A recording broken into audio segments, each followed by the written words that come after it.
Bismillahirrahmanirrahim. Assalamualaikum warahmatullahi wabarakatuh. Sebelumnya perkenalkan, saya Muhammad Fahri, NPM 2003-090054. Di sini saya ingin menyelesaikan tugas video dari mata kuliah Perubahan Sosial dan Dampak Pembangunan. Di sini saya ingin menyelesaikan tentang teori-teori pembangunan. Yang pertama ada teori modernisasi. Teori modernisasi muncul pada pertengahan abad yang ke-20 sebagai respon terhadap tantangan yang dihadapi oleh negara-negara berkembang pasca Perang Dunia yang Kedua. Teori modernisasi menjadi panduan utama bagi negara-negara ini dalam proses pembangunan mereka. Tokoh utama dalam teori ini antara lain Mark Rostow, Talcott Pearson, dan Seymour Martin in Leipzig. Teori modernisasi didasarkan pada beberapa asumsi utama. Yang pertama, teori ini menganggap bahwa semua masyarakat mengikuti jalur perkembangan yang sama dari tradisional ke modern. Yang kedua, teori ini percaya bahwa modernisasi akan membawa kemajuan dan peningkatan kesejahteraan bagi semua orang. Yang ketiga, teori ini menekankan pentingnya perubahan struktural dan institusional dalam proses modernisasi. Teori modernisasi merupakan teori yang menjelaskan tentang proses transformasi dari masyarakat tradisional menuju masyarakat modern. Teori ini menekankan pentingnya perubahan sosial dan ekonomi sebagai kunci utama dalam mencapai pembangunan dan kemajuan sebuah negara. Yang kedua ada teori ketergantungan. Teori ketergantungan muncul sebagai reaksi terhadap teori modernisasi yang dominan pada pertengahan abad yang ke-20. Teori modernisasi berpendapat bahwa negara-negara berkembang dapat mencapai kemajuan ekonomi dengan meniru model pembangunan barat. Namun, para pendukung teori ketergantungan berpendapat bahwa struktur ekonomi global justru memperburuk ketidaksetaraan antara negara-negara maju dan negara berkembang.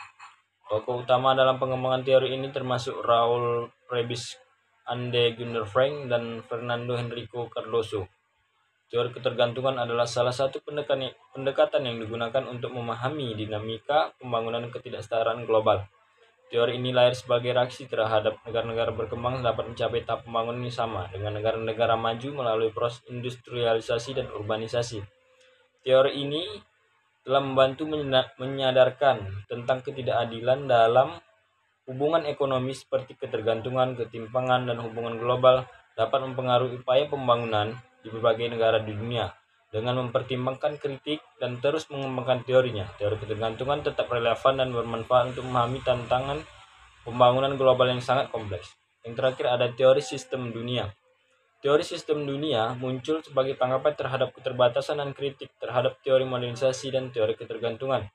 Para tokoh utama dalam pembangunan teori ini seperti Immanuel Wallerstein, Giovanni Arrighi, Andre Gunder Frank, Samir Amin, dan Fernando Henrique Cardoso berpendapat bahwa perubahan dan pembangunan global harus dipahami sebagai bagian dari sistem ekonomi yang lebih luas, bukan hanya dari perspektif negara-negara individual.